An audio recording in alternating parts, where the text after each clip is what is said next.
ओम नमः शिवाय। भगवान भोलेनाथ की कृपा आप सभी पर सर्वदा बनी रहे। आइए सुनते हैं शिव पार्वती की सुंदर कथा। एक गांव के बाहर छोटा सा शिव मंदिर था जिसमें एक वृद्ध पुजारी रहते थे। एक दिन एक गरीब माँ अपने नन्हे बालक को मंदिर के द्वार पर छोड़कर चली गई। बहुत खोजने पर भी पुजारी जी को बालक के परिवार का कुछ भी पता न चला। जब गांव के कोई व्यक्ति उस बालक का लालन पालन करने को तैयार न हुआ तो पुजारी जी ने भगवान शिव की इच्छा समझकर उसे अपने पास रख लिया। उसका नाम भोला रखा। गांव के श्रद्धालु भक्तों से जो कुछ प्राप्त होता उसी से भगवान शिव का, पुजारी जी का और बालक भोला का इसी तरह गुजारा चलता रहता। यदि किसी दिन कम भी पड़ जाता तो पुजारी जी बालक और भगवान को भोग लगाकर स्वयं गंगा जल पीकर रह जाते थे। धीरे धीरे भोला बड़ा होने लगा। अब वह पुजारी जी के कामों में हाथ भी बटाने लगा। वृद्ध पुजारी जी के थके हारे हाथों को कुछ आराम मिलने लगा। इसीलिए उन्होंने भोला को मंदिर की सफाई, भगवान शिव की पूजा, उनको भोग लगाना, उनकी आरती करने की विधि अच्छी प्रकार से समझा दी थी। अब वे स्वयं भगवान शिव के नाम जप और कीर्तन में समय व्यतीत करने लगे। एक दिन भगवान शिव के मंगलकारी नाम शिव जप करते हुए उनके प्राण छूट गए। अब बालक भोला इस संसार में भगवान शिव के सिवा और कोई सहारा नहीं था। उसने पुजारी जी के 3 बातें कभी नहीं भूली। भगवान भोलेनाथ, शिव शंकर को ताज़ी गर्म रसोई का भोग लगाना, भगवान को भोग लगाए बिना स्वयं कुछ भी नहीं खाना, भगवान शिव पर विश्वास रखकर कभी किसी वस्तु का संग्रह न करना, बासी भोजन का सेवन नहीं करना। यदि कोई भक्त पहले से बना भोजन या मिठाई मंदिर दे जाता तो बालक भोला उसे गरीबों में बांट दिया करता था। वह ताज़ी रसोई बनाकर ही भगवान को भोग लगाता, उसके बाद स्वयं प्रसाद ग्रहण करता। यदि बचता तो उसे बांट भी देता। यदि रसोई बनाने की सामग्री न होती तो भोले बाबा और भोला भक्त दोनों गंगा जल पीकर रह जाते थे। एक बार बरसात का मौसम आया और 3-4 दिन तक मूसलाधार वर्षा होने से मंदिर में एक भी भक्त नहीं आया। भोला अपने भोले बाबा और गंगा जल का भी भोग लगाता, उसे ही पीकर रह जाते। भोले बाबा बालक की भक्ति और सहन शक्ति की परीक्षा लेते रहे, किंतु आखिर में अपने भक्त बालक को भूख से तड़पते देख न पाए और वे सेठ के नौकर का रूप धरकर हाथ में भोजन सामग्री की पोटली लेकर वर्षा में भीगते हुए मंदिर के द्वार पर आ पहुँचे। उन्होंने आवाज़ लगाकर भोला को बुलाया और उसके हाथ में पोटली देते हुए बोले, सेठ जी ने ये भोजन भेजा है, इसे रसोई बनाओ और भोग लगाओ और स्वयं भी प्रसाद पाओ। मैं कल फिर आऊँगा। भोला भक्त ने आशीर्वाद देकर उसे विदा कर दिया और सूखी गीली लकड़ियों से धुएं में गर्म रसोई बनाकर भोले बाबा को भोग लगाया। पूरे बारिश के मौसम में भोले बाबा नौकर के बेस में भोला भक्त को सीधा देने आते रहे, स्वयं भी गर्मा गर्म रसोई का भोग लगा लेते। एक दिन भोला भक्त ने सोचा कि सेठ जी को सीधा बेचते हुए 4 महीने हो गए, किंतु वे स्वयं कभी मंदिर में भोले बाबा का प्रसाद ग्रहण करने नहीं आए। अगले दिन जब भोले बाबा नौकर के बेस में सीधा की पोटली देने आए तो भोला भक्त उनसे बोला, भाई तुम्हारे इतने धर्मात्मा सेठ जी कभी स्वयं प्रसाद ग्रहण करने नहीं आए, इस कारण मेरा हृदय अत्यंत दुखी हो गया। अपने सेठ जी से कहना कि कल वे भी मंदिर में प्रसाद ग्रहण करने अवश्य आए। सुनकर नौकर बने भोले बाबा चौंक कर घबरा उठे और बोले, पुजारी जी, सेठ जी मेरे द्वारा आपको सीधा भेजते हैं, आप इससे भगवान को भोग लगा लेते हो और स्वयं भी प्रसाद ग्रहण करते हो, फिर सेठ जी को बीच में बुलाने की क्या ज़रूरत आ गई। जैसा चल रहा है वैसे ही चलने दीजिए। भोला बाबा ऐसे कैसे मान जाता और अपने धर्मात्मा सेठ जी इतने दिनों के बाद सीधा दे रहे हैं, क्या मैं उन्हें भगवान का प्रसाद देने का अपना कर्तव्य भी पूरा न करूं? मैं किसी का उधार खाने वाला नहीं हूं। अपने सेठ जी से कह देना कि यदि कल भोले बाबा का प्रसाद ग्रहण करने आएंगे भी मैं सेठ जी का सीधा लेने में समर्थ हूँ। नौकर बने भोले बाबा को अपने भोले भक्त की अक्कड़ देखकर कांप उठे। यह सोचकर मन ही मन हंसने लगे कि वाह, आज तो लेने वाला ही देने वाले पर दोष दिखा रहा है। लेकिन सरल हृदय भक्त के मनोबल पर रीझ कर बोले, ठीक है पुजारी जी, कल सेठ जी मंदिर में प्रसाद ग्रहण करने अवश्य आएंगे। दूसरे दिन बड़े सवेरे ही भोले बाबा नौकर के वेश में दूध और बहुत सारी भोजन सामग्री लेकर मंदिर पहुंच गए। भोला चौंकते हुए बोला, भाई आज इतना सारा सीधा किस लिए लाए हो? नौकर बने भोले बाबा बोले, पुजारी जी भूल गए क्या, आज आपने सेठ जी को प्रसाद के लिए बुलाया है, इसलिए आप रचकर रसोई बनाइए, भोले बाबा को भोग लगाइए। हाँ, यह तो बता दीजिए कि सेठ जी किस समय पधारेंगे। भोला ने प्रसन्न होकर उन्हें सेठ जी के आने का समय बता दिया। अब भोला भक्त इस इच्छा पूर्ण करने के लिए भोले बाबा कैलाश पर सेठ का रूप धारण करने लगे। इधर अपने स्वामी को एक प्यारे भक्त के यहाँ जीवने जाने का समाचार सुनकर ममतामयी अन्नपूर्णा माँ पार्वती भी भला कैसे पीछे रह सकती है। वे भी पति की आज्ञा लेकर सेठानी का रूप बनाने लगी। भोले बाबा ने अपने गले में मुंडों की माला उतार दी, शरीर पर लगी भस्म, कमर पर पहना हुआ बागंबर और बाहों और कानों में पहने हुए सांपों के हार उतार कर रख दिए। उन्होंने एक मखमल का सुंदर कुर्ता धारण किया, अपनी जटाएं सीधी कर गंगा और चंद्रमा को उसमें छिपा लिया, ऊपर के एक सुंदर रंग बिरंगी पगड़ी पहन ली। सदैव नंगे पैर विचरण करने वाले शिवजी ने आज अपने पैरों में रेशमी जूतियां धारण कर ली। हाथ का त्रिशूल और डमरू भोले बाबा ने नंदी के हाथ में थमा दिया। अपने हाथ में एक सुंदर छड़ी लेकर पार्वती जी के तैयार होने की प्रतिज्ञा करते हुए कैलाश पर चहलकदमी करने लगे।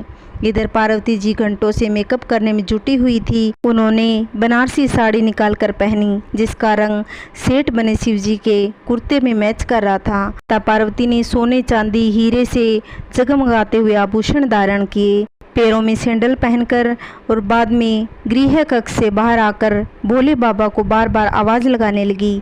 जब पार्वती जी और शिवजी ने एक दूसरे को सेठ सेठानी के रूप में देखा तो वे चकित होकर एक दूसरे को निहारने लग गए। दोनों एक दूसरे को देख देख कर निहाल होए जा रहे थे। इससे पहले उन्होंने कभी एक दूसरे को ऐसा सुंदर रूप बनाकर नहीं देखा। जब भगवान गौरी शंकर सेठ सेठानी का रूप धरकर कैलाश से अपने भक्त के यहाँ दावत खाने चले गए तो गणेश, कार्तिकेय, नंदी, ऋषि, मुनि, देवता, देवांगनाएं भी उन्हें देखकर ठगे रह गए। सेठ बने शिवजी अपने हाथ में ली हुई छड़ी को अदा से घुमाते हुए पृथ्वी पर टेकते हुए चले जा रहे थे। माता पार्वती पायलों से छन छन की मधुर ध्वनि करती हुई माँ पार्वती सेठानी बनी हुई चल रही थी। इधर भोला भक्त आज सुबह से ही सेठ जी से स्वागत में भांति भांति के पकवान बनाने में जुटा हुआ था।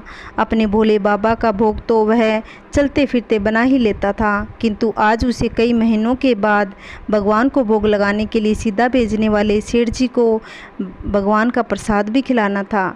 अतः आज उसने अपनी सारी पाक कला झोंक डाली थी। उसने सेठ जी द्वारा भेजे हुए चावल धोकर खीर बनाई, उसे धीमी आंच पर पकाकर गाढ़ा किया। रसोई बनाकर भोला भक्त पुण्य स्नान करने चला गया ताकि स्वस्थ वस्त्र पहनकर भोले बाबा को भोग लगा सके और सेठ जी को भी उनका प्रसाद ग्रहण करा सके। जब भोला भक्त स्नान करके लौटा तो देखा सेठ जी प्रसाद ग्रहण करने के लिए स्वयं तो आए ही थे, संग में अपनी सेठानी को भी ले आए। भोला ने झट दोनों को राम राम की और उन्हें आसन पर बिठा दिया और बोला, मैं अभी भगवान को भोग लगा कर आता हूँ, फिर आपको प्रसाद परोसूंगा।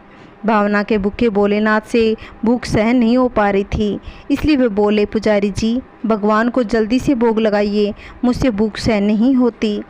भोला भक्त बोला, सेठ जी भूख तो मुझे भी लगी है, किंतु मैं अपनी भूख के कारण भगवान को भोग लगाना नहीं भूलता।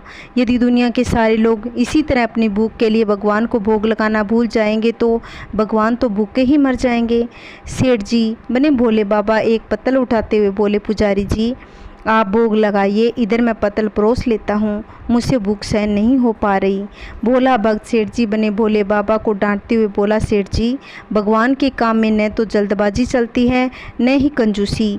मैं जब तक भगवान को भोग नहीं लगा लेता आप रसोई के पास ही नहीं भटक सकते। चुपचाप इधर बैठ जाइए और ओम नमः शिवाय जपते रहिए। मैं अभी आता हूँ और आपको पेट भरकर भोजन भी कराऊंगा। सेठ बने शिवजी डांट खाकर चुपचाप अपने आसन पर बैठ गए। सेठानी बनी पार्वती उनकी यह दशा देखकर मुश्किल से अपनी हंसी रोक पाई, लेकिन जैसे ही भोला भक्त पत्तल में सामग्री लेकर भगवान को भोग लगाने मंदिर में गया, शिवजी पार्वती को मौन रहने का संकेत करते हुए चुपके चुपके पैर रखते हुए रसोई में पहुँच गए और उन्होंने एक एक व्यंजन उठाकर चखना शुरू कर दिया। भोले बाबा को प्रसाद को चखते हुए वो चक्के रह गए और खीरे में चीनी की तरह नमक भरा हुआ था, सब्जियों में चीनी भरी हुई थी। जैसे ही भोले बाबा रोटी का निवाला तोड़ा तो वे सी करने लगे, क्योंकि रोटी में मिर्ची ही मिर्ची भरी हुई थी। सी करते हुए उल्टे पैर भाग आए और अपने आसन पर ही बैठ गए। माँ पार्वती अपने स्वामी की यह हालत देखकर खिलखिलाकर हंस पड़ी। इससे पहले कि भोले बाबा पार्वती जी के सामने कुछ सफाई दे पाते, भोला भक्त ओम नमः शिवाय मंत्र का जाप करते हुए आ पहुंचा। उसने भोग की रसोई में मिलाकर उसे पवित्र बना डाला। फिर सेठ जी के सामने पतल परोसकर हाथ जोड़कर बोला, सेठ जी अब आप भी जी भरकर प्रसाद ग्रहण करिए। भोले बाबा तो अभी अभी भक्त की भक्ति से जोरदार उसके हाथ की बनी हुई रसोई चख चुके थे, अतः उसे जीमने की बात सुनकर उसके पसीने छूटने लगे। कभी वे भोला का तो कभी पार्वती का मुख देखने लगे। भोला को सेठानी जी की ढील बर्दाश्त न हुई और बोला, सेठ जी अब क्या हो गया आपको? अभी अभी तो इतनी उतावली मचा रहे थे, अब क्यों नहीं जिमाते? आप जिमाओगे तभी तो माता जी भी प्रसाद ग्रहण करेगी, फिर मैं भी प्रसाद पाऊँगा। भोला की ललकार सुनकर भोले बाबा ने चुपचाप खीर का कुल्हड़ उठाया और सारी नमकीन खीर कटागट पी गए। कुल्हड़ खाली होने की देर थी, भोला ने उसे जड़ से भर दिया। अपने प्रिय भक्त के हाथों परोसते हुए भोग में भगवान को आज दुगना स्वाद आने लगा। भोला परोसता गया और भोले बाबा पीते गए। जन्म माता पार्वती भक्त और भगवान दोनों के प्रेम को देखकर मंत्रमुग्ध हो गई। जब सारी रसोई समाप्त हो गई तो भगवान ने एक जोर से डकार ली। भोला को होश आया और बोला, वाह सेठ जी वाह, मैं भी बावला था जो इतनी थोड़ी सी रसोई बनाई। मुझे पता होता कि आपको प्रसाद ग्रहण करने का इतना शौक है तो मैं ज़्यादा रसोई बनाता। भोले बाबा अपने पेट पर हाथ फेरते हुए सेठानी बनी पार्वती को मुस्कुराकर देखते हुए बोले, पुजारी जी मैं इतना रोज़ कहाँ खाता हूँ, किंतु आज प्रसाद इतना स्वादिष्ट बना था कि अपने पर वश भी नहीं चला और खाता ही चला गया। किंतु तभी भोला भक्त रुआंसा होकर बोला, सेठ जी वह तो आपने ठीक किया, लेकिन माता जी तो भूखी रह गई। ममता मई पार्वती माँ से भोला का रुआंसा मुख देखा नहीं गया।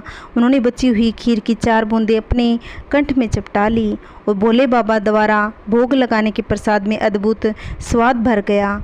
ऐसी सुगंधित और मीठी खीर चखकर जगतमयी जननी तृप्त हो गई। उनके तृप्त होते ही सृष्टि का प्रत्येक प्राणी तृप्त हो गया। भोला भक्त बोला, सेठ जी आपने और माता जी ने प्रसाद ग्रहण तो कर लिया, इससे मुझे अत्यंत संतोष हुआ। समझ लीजिए कि आप दोनों द्वारा प्रसाद ग्रहण करने से मेरा पेट भर गया।